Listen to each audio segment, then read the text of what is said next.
game in Montana, in the fictional county of Hope County, where a fanatical doomsday cult called the Project at Eden's Gate has overrun everything.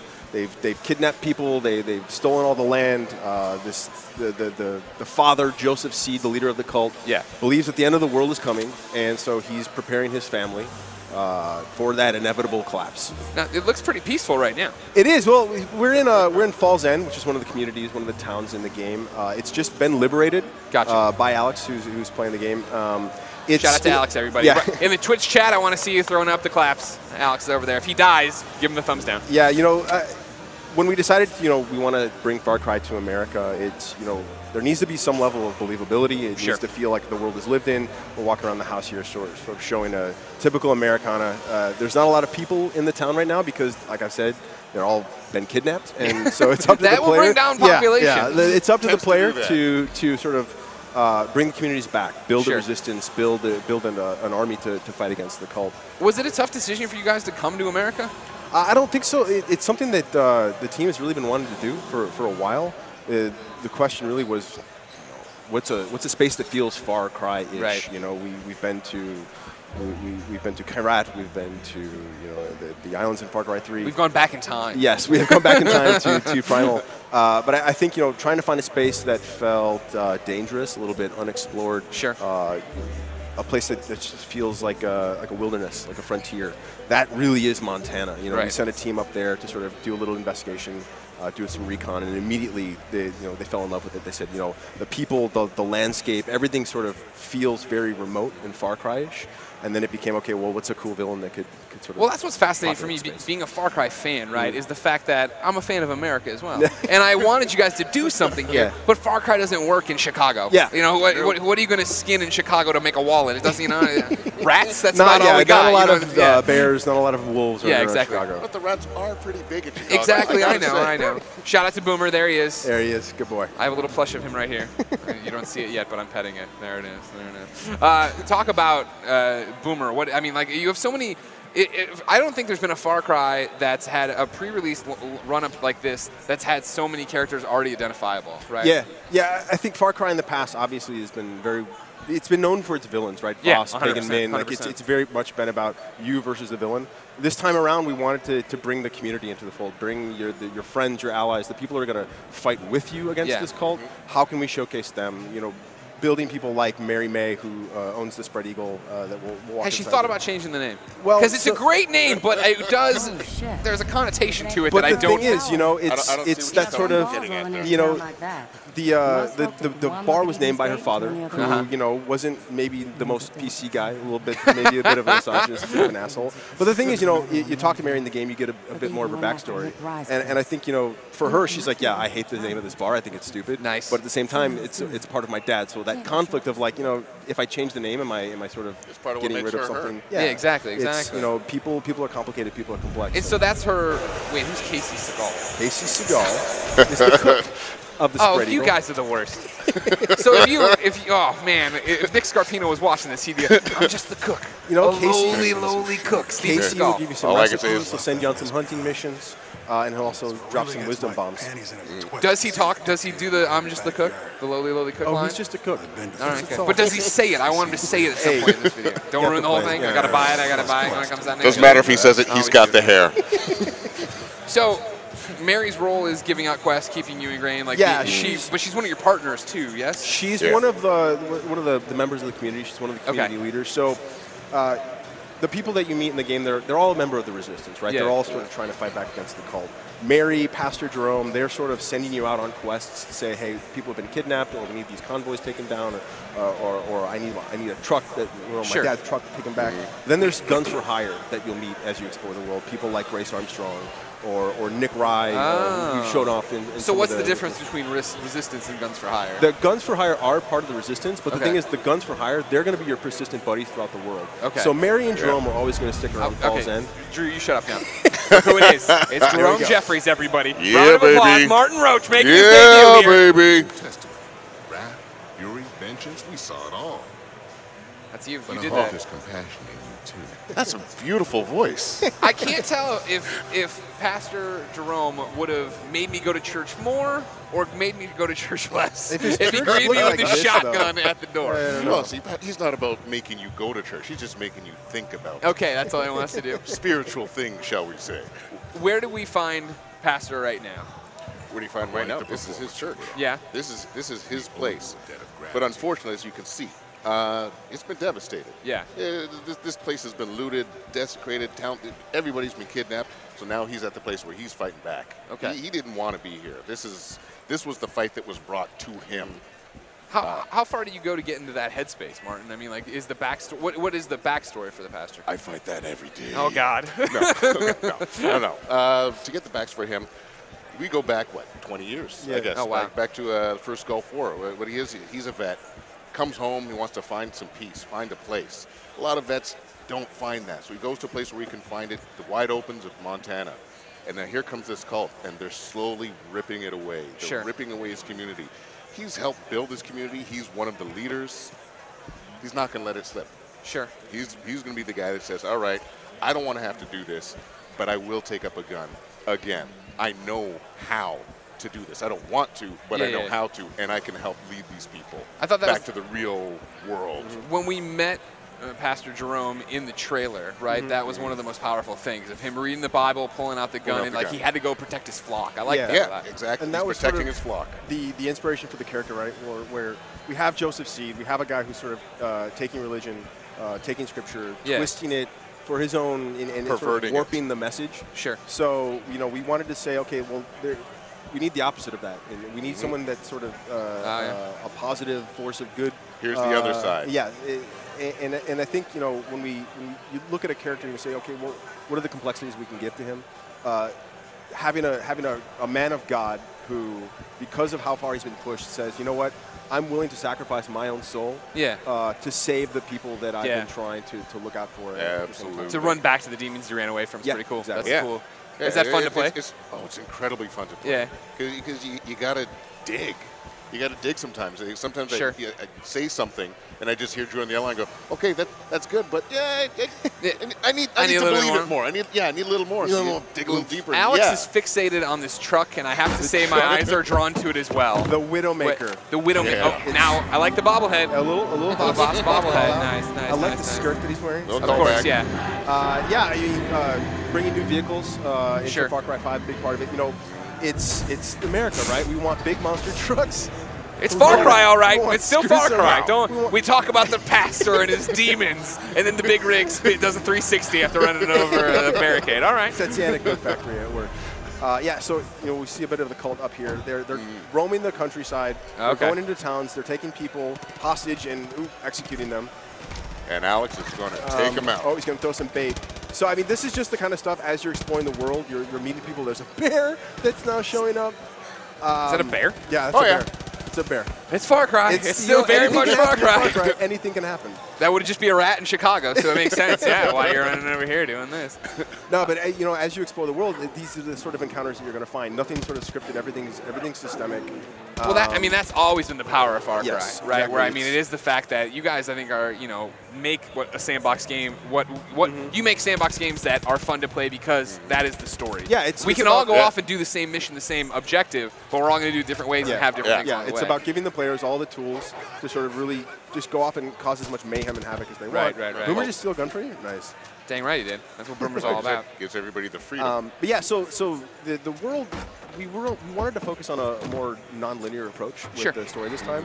So we had talked to Mary May earlier, who had mentioned that Nick Rye, who lives down the road, was having some trouble with the cult. Maybe you want to go check on him. We're not guiding the player this time around in terms of you've got to do this mission and then this mission. And Oh, this so the mission. objectives are just like in it's any order you open. want? Yeah, and the thing is, like with Fall's End, this could be one of the first places that you go to in the game. It could be one of the very last. Gotcha, After the gotcha. opening of the game, you're sort of dropped in the middle of the map, and you're just okay, just go. Go where meet you people, want. Go explore. Yeah, go figure out, build your resistance the way that you want to take down Joseph Seed in the cult. Interesting. So that there's no real way to be like, how far into the game are you right No, now? 'Cause yeah, you can exactly, tackle this in any exactly. order. Interesting. So yeah, Completely Nick's having random. a bit of a trouble at his airfield. The cult has come in here. Nick's wife is pregnant with child. Okay. She's Nick was the guy with the crop duster from the yeah, trailers, exactly, right? exactly. So he's got a plane. He's trying to figure out a way to get his family to safety, right? And in the cult, like I said, Joseph Seed believes that every single soul in Hope County has to be to be a part of the cult, to be put into their bunkers to save themselves from this coming collapse. The power of and Boomer. a lot of people don't like being in a cult. Yeah. So they're going to fight back. There we So go. we took care of that problem. I love what Boomer just did there. Goes up and takes the badass gun and brings it to you. That's just what he's all That's about. perfect. And there's Nick. So then Nick is part of the resistance. Right, Okay. exactly. Just like Pastor, just like Yes. Mary. Okay. And the thing, you do a couple quests for Nick. Yeah, you prove that you're willing to fight for him, and he says, okay, you know what? I'm going to be on your side. I've got a plane. I'll be able to sort of take this guys and watch your back. Nice. Yeah. But for right now, Nick has his plan that he's going to fight back at the cult. Blow up some silos where they're sort of storing some explosives. But again, his wife is like, you're not going to stick your neck out there. That's too stupid. So he talks to you and says, you know what? Maybe you want to take care of that problem for me. Go Alex, fly be my careful. plane. Hold on. We got wolves. We got wolves. Wolves. Good job, Alex. There we go. Yep. So There it there's is. Nick's plane. But I think for that, we might go do a little fishing. if that's See, and this okay. is one of the things you got when I was talking before. You have such diverse landscapes, and now you have to come up with what kind of animals would be out here. Yeah, yeah. Fishing's Yeah. brand new. Yep. What else do you have in terms of everything else that's happening? I mean, it's fishing, hunting, giving the player sort of. Far Cry is all about big action all the time, like there's insanity happening every minute. But at the same time, when you talk about Montana, the wildlife, we wanted to give the player the ability to sort of hang out in nature, have a good time, something a little bit more relaxing than just murdering everything. Always you come killing across. everything, Yeah. worrying about what's going to get you from behind. So we decided, we're going to throw fishing in. It's a big part of sort of the culture in Montana and culture, just sort of that frontier lifestyle. It's a way to just come here and decompress, relax, Yeah, and talk the it thing out is, with your the friends. minute the fishing went in, everyone became obsessed about it. Oh, really? There's fishing tournaments back at the office. We've got a fishing tournament here at PAX. People are trying to catch the biggest fish to win some of the flag pins, and people are going nuts. Well, it's just who doesn't love to fish? Yeah. Oh, hey, every now and then you want to put down the stick of dynamite and pick up a fishing rod. Yeah, Just or throw the stick of dynamite catch in some there fish and make that it way. easier to get the fish. Dynamite in the net will travel. While we chill out here on the riverbank, I've been passed audience questions. Are you guys ready? Yeah, sure, Sure, man. Drew, the first one's for you. Uh-oh. Bobby writes in and says, what inspired the team to do this one in the USA? I think bringing Far Cry to the U.S. was something the team's been wanting to do for quite some time. Yeah. It just never. It always. The question came back to believability, right? Sure. Like, does it make sense? How could you set up Far Cry in the U.S.? So I think it was probably around 3 or 4 years ago that it started in earnest. Okay, we're going to set a Far Cry in the United States, and it just built from there, right? And I think that the sort of the current times that we live in. And in the current state of things, all of a sudden, Far Cry in the U.S. seems way more believable than Yeah, it of probably course, right. was. There's definitely two sides of it everywhere Yeah. now. You know what I mean? Was Montana the first and only choice, or what? Did you guys toy around with the idea of a city? There were a couple different ideas on where to take it, but like I said, the minute the team went to Montana, it was like, oh no, this is it. So there's some other ideas in the back pocket, but Sure. we'll save those for later. All right. Those went away real quick. Yeah, it really did. All right, Martin. VIRAGOXV535 writes in and says, is that your natural vocalization, or did you rehearse to master a priest tone? What do you think? That's my natural vocalization. It is pretty close to my natural You vocalization. seem so happy and lucky. You're so happy-go-lucky right now, Yeah, though. right now. But basically this way. He's a big authoritarian. Yeah. I'm a father, so I got to put on that kind of voice from I understand. time to Dad time. voice. Sure, It dad just- voice comes out. Oh, absolutely. You Yeah. gotta lay it down. Yeah. And Pastor lays it down. How long have you been laying it down for with your kids? I've been laying it down for 18 years. Yeah, it's natural. Yeah. That is a natural voice at this point. Yeah, you understand. I just do it. Yeah. You're like, okay, what am I trying to do? Because usually when you're talking with somebody, back and you forth. get it. But you're just like, what am I? Yeah. Okay, no, I'm motivated. I'm telling him to do this. I'm asking him to do this. I'm begging. Do you like that challenge? Yeah. Yeah. I like any challenge. Anytime I'm uncomfortable, I'm pretty happy. You don't know what's. No, well, that's what we do. Yeah. You know, if I'm comfortable all the time, I'm kind of bored. You're doing something. Yeah. That's true. That's And smart. then anybody could be doing it. Right. I want to be the only guy that should be doing it. How uncomfortable can I make you? Martin? All All right, what's going on here, Drew? What's going on here? We're in a plane. Yeah, we this is finally new. took Nick's plane. Yes, first time in Far Cry 5, or first time for Far Cry, the series, right? The series, yes, Yeah. exactly. We're bringing Sky Combat, big planes, jets. We've got this sort of seaplane here that Nick has given to us. It's got machine guns on it. It's got rockets. You can drop bombs on these little silos. So earlier on, we met Nick, and he was like, "Hey, go blow up these silos." My wife won't let me go fight the I won't resistance, do it. or fight for the resistance. And so, again, it's sort of the structure of the game, right? Like Nick told us he had this quest for us, and we could have gone, off exploring. The quest is sort of waiting for us, Of course. to pick it up and go do it.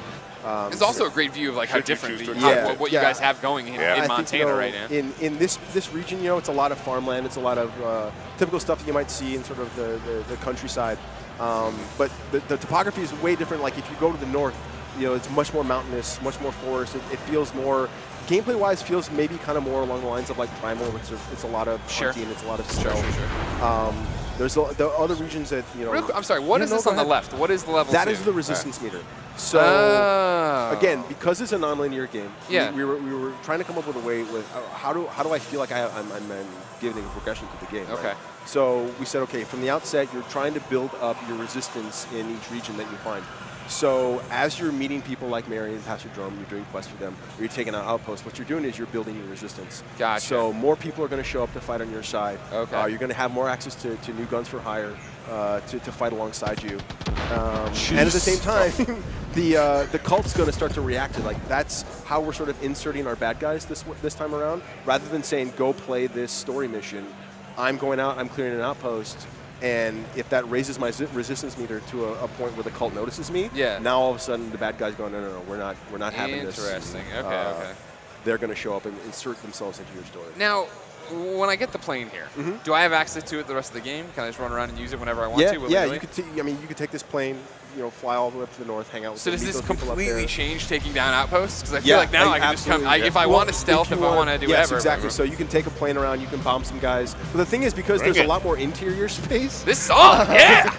You feel it too, Pax? But I have the gameplay change of being able to shoot everything and blow it up, which seems awesome.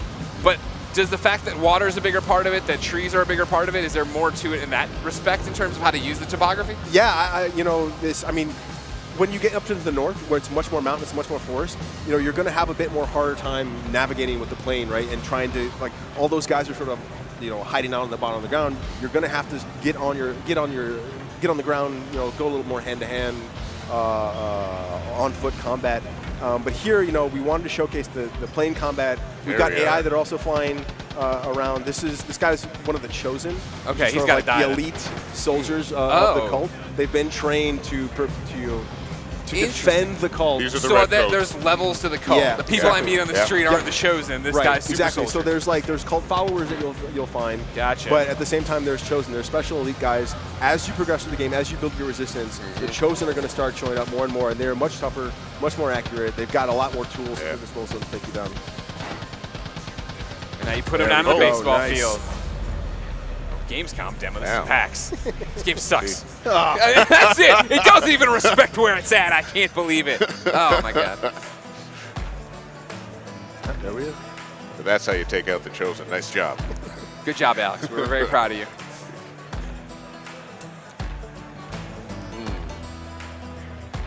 Look at that. What's that?